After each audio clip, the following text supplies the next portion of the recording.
নমস্কার, সময় বাংলা সংবাদে আপনাদের স্বাগত। আপনাদের সাথে আমি প্রীতি। দেখে নেব আজকের বিশেষ সংবাদ।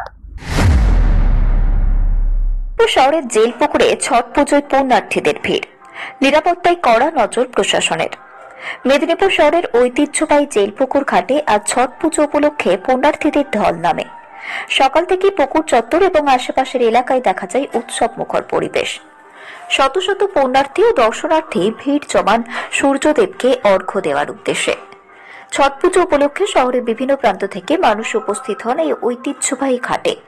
পুজোর মূল আয়োজক ছট পুজো কমিটি জানায়, পুণ্যার্থীদের কোনো অসুবিধে না হয় সে বিষয়ে তারা সব দিকেই কড়া নজর রাখছে। নিরাপত্তা ও শৃঙ্খলা বজায় রাখতে প্রশাসনের পক্ষ থেকেও বিশেষ ব্যবস্থা নেওয়া হয়েছে। স্থানীয় স্বেচ্ছাসেবকরা পানীয় জল, চিকিৎসা সহায়তা ও ভিড় নিয়ন্ত্রণে সহযোগিতা করছেন। আলো, মাইক ও শৌচাগারেরও বিশেষ ব্যবস্থা করা হয়েছে। কমিটির পক্ষ থেকে জানানো হয়েছে, মেদিনীপুর সেন্ট্রাল জেলের পক্ষ থেকে জেল সুপার, জেলার ও অন্যান্য আধিকারিকরা সম্পূর্ণভাবে সহায়তা করেছেন। এদিন জেলপুকুর ছট পুজো কমিটির পক্ষে উপস্থিত ছিলেন সভাপতি ওম প্রকাশ রায়, ছিলেন সম্পাদক রামজি দুবে, দীননাথ সিং, কমলেশ কুমার, রঞ্জন সিং সহ অন্যান্যরা। উৎসবের আবহে মেদিনীপুর জেলপুকুর ঘাটে এখন এক অনন্য দৃশ্য। ভক্তি, আনন্দ ও আধ্যাত্মিকতার মেলবন্ধনে মুখরিত পুরো এলাকা।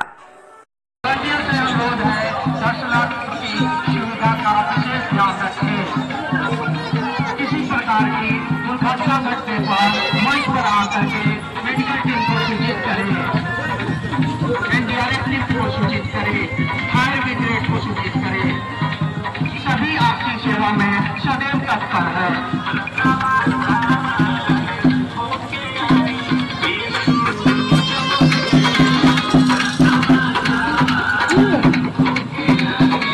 सभी श्रद्धालुओं से अनुरोध है कि कल सुबह अर्घ्य के पश्चात मंच पर आकर के कर सकते हैं। आपके लिए प्रसाद की व्यवस्था की गई है। पूजा समिति की तरफ से हार्दिक अभिनंदन एवं स्वागत है।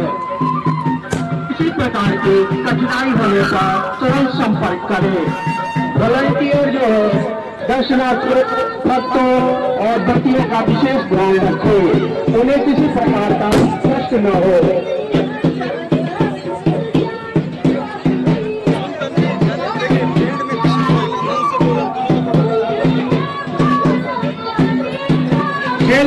छठ पूजा समिति की तरफ से सहयोग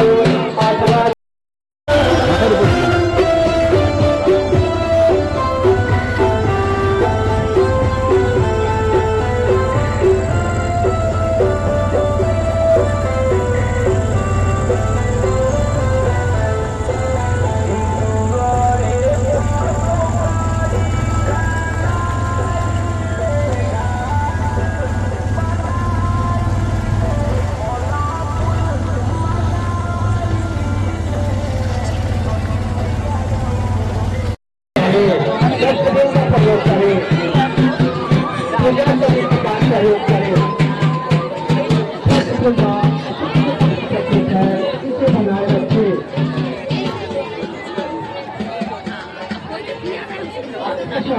हमारे लिए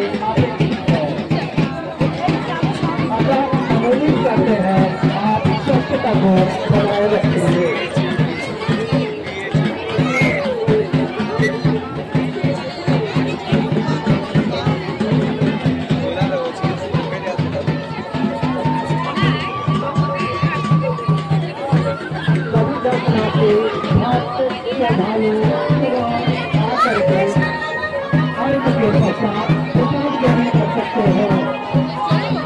आप प्रसाद ग्रहण करके छठ पूजा समिति को धन्य करें।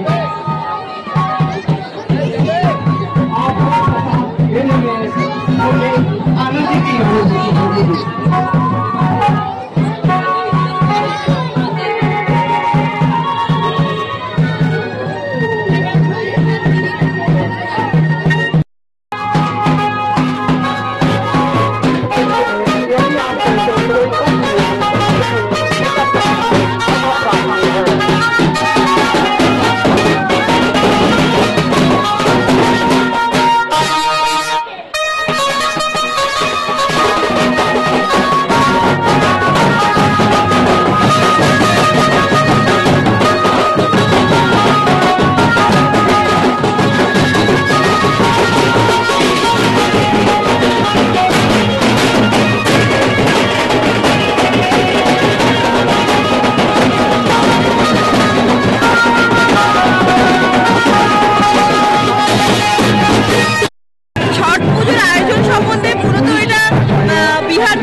পুজোর কালচার মূলত বিহার থেকে এসেছে।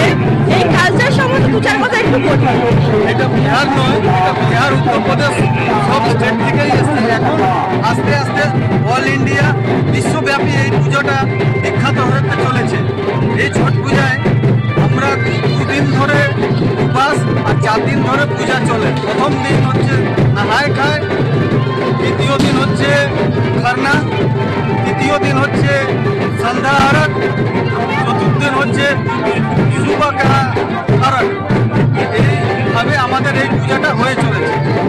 মায়ের এই পুজোতে মায়েদের ভূমিকাটা একটু বলবেন, মানে মায়েরা যে পুজো করছে সেই ভূমিকা সম্বন্ধে। এই পুজোতে মায়েরা উপবাস থাকে তার পরিবারের মঙ্গলের জন্য, ছেলের জন্য।